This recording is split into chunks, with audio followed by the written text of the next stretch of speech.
Rais wa Jamhuri ya Muungano wa Tanzania, Samia Suluhu Hassan, amesisitiza msimamo thabiti wa serikali yake kuwa haitakubali kupewa masharti, maelekezo au kuamrishwa na upande wowote katika mchakato wa maridhiano ya kisiasa.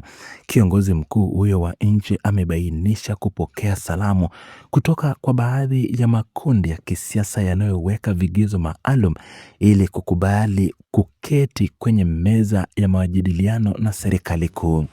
Rais amefafanua kuwa uamuzi wa kutoa maelekezo ya namna hiyo hauwezi kufanya kazi kwa dola huru inayojielewa na kuendesha mambo yake yenyewe kwa mujibu wa sheria na taratibu zilizowekwa.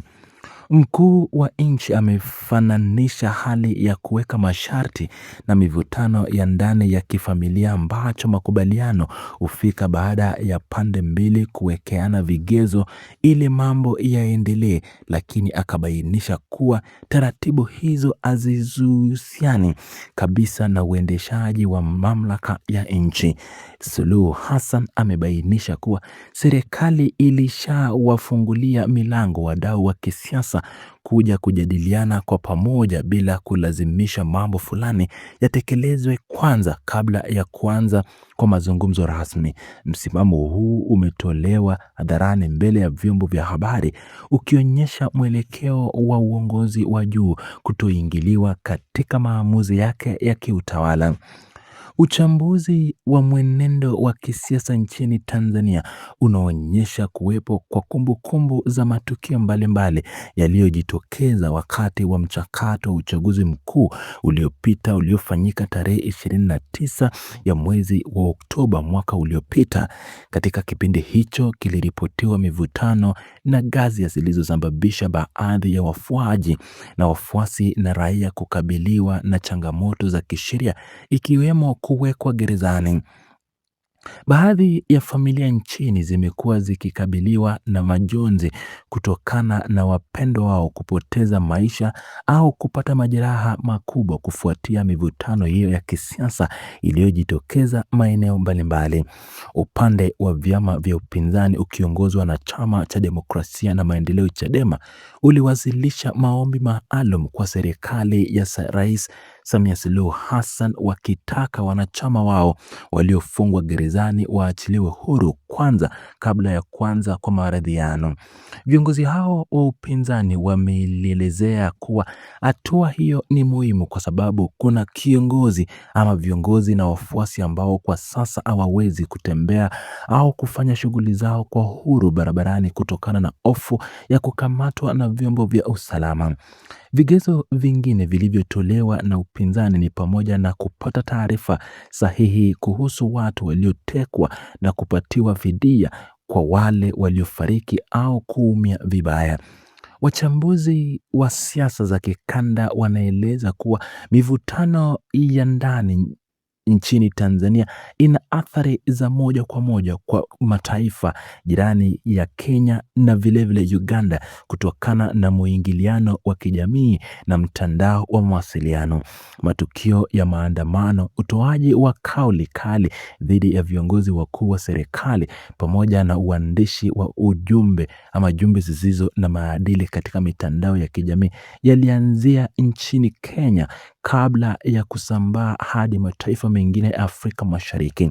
Hali hii ilisababisha ushirikiano wa karibu kati ya viongozi wa ukanda huu ili kudhibiti tabia hizo miongoni mwa vijana.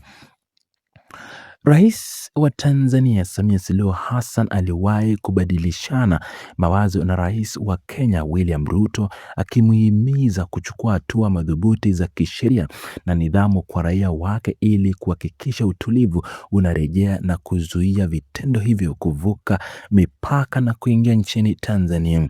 Viongozi hao walikubaliana kuwa kuna haja ya kuonyosha na kuwapa adabu vijana watakaokiuka sheria ili kuwatengenezea kuwa viongozi bora wa kesho watakaoweza kuongoza mataifa yao kwa uzuri na uadilifu mkubwa. Hatua hiyo ililenga kulinda misingi ya amani na usalama katika ukanda nzima wa kiuchumi.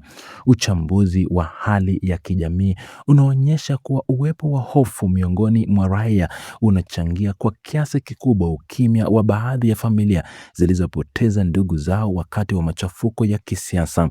Raia wengi wamekuwa wakisita kueleza malalamiko yao hadharani kwa hofu ya kukabiliwa na hatua za kisheria au kiusalama wakati wa usiku, hali inayowafanya wanyamaze licha ya kutoridhishwa na hali ya mambo nchini. Hali hii inaleta changamoto katika ujenzi wa uaminifu wa kisiasa kati ya mamlaka kuu ya nchi na wananchi walio pembezoni. Viongozi wa upinzani wanasisitiza kuwa haiwezekani kuketi kwenye meza ya majadiliano na serikali wakati wafuasi waliopigania na kujitokeza barabarani wakiwa bado wapo vizuizini au wamepoteza maisha yao bila majibu ya kuridhisha kutoelewa. Hoja hili inajengwa juu ya misingi kwamba wananchi waliojitolea kupiga kura na kusimama asubuhi na mapema kwenye foleni wanapaswa kulindwa na kudhaminiwa badala ya kusahaulika mara tu baada ya viongozi kuingia maofisini.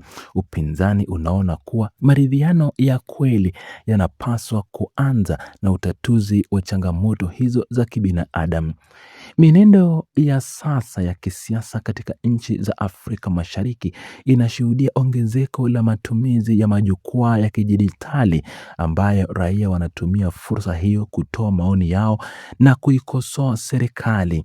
Licha ya uwepo wa ukosoaji huo, serikali ya Tanzania imeendelea kusimamia msimamo wake wa kutochukua maelekezo kutoka kwa vyama vya upinzani, huku ikisisitiza kuwa milango ya mazungumzo ipo wazi kwa misingi ya usawa na kuheshimu mamlaka ya dola. Majadiliano haya yanaendelea kuvuta hisia za raia wengi wanaotamani kuona mabadiliko ya kiutawala na kupatikana kwa suluhu ya kudumu. Usimamizi wa masuala ya usalama na amani nchini Tanzania inaendelea kupewa kipaumbele kikubwa na viongozi wa serikali ili kuhakikisha shughuli za kiuchumi hazistawi na hofu ya machafuko. Hatua mbalimbali za kisheria zinaendelea kuchukuliwa dhidi ya watu wanaojaribu kuchochea mivutano au kukiuka misingi ya kisheria iliyowekwa na mamlaka husika. Mwelekeo wa sasa unahitaji uwepo wa maridhiano yanayozingatia maslahi ya taifa kwa ujumla ili kuepusha migogoro ya mara kwa mara inayoweza kudhoofisha nchi. Mataifa jirani yanafuatilia kwa ukaribu jinsi serikali ya Tanzania inavyoshughulikia swala la maridhiano na upinzani, kwani mafanikio au kufeli kwa mchakato huo kuna mchango mkubwa katika utulivu wa kisiasa wa kanda nzima ya Afrika Mashariki.